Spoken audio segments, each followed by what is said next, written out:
তোমাকে না পাওয়া বা তুমি আমাকে মিথ্যা বলেছ, আমাকে ঠকিয়েছ, এই জন্য কোনো আফসোস নেই।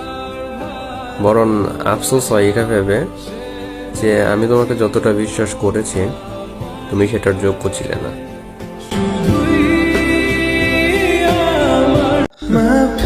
আমি তোমার জন্য যে মানুষগুলার ইগনোর করছি, সেই মানুষগুলো এখন আমার আইসা বলে, কিরে থাকলো না তোর ওই মানুষটা সারা জীবন?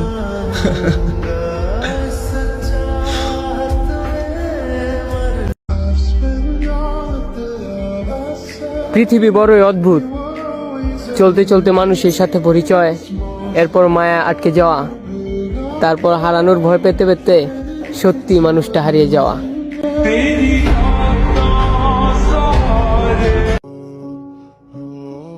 চেহারা খারাপ, আবার টাকাও নাই, মানুষ তো অপছন্দ করবেই।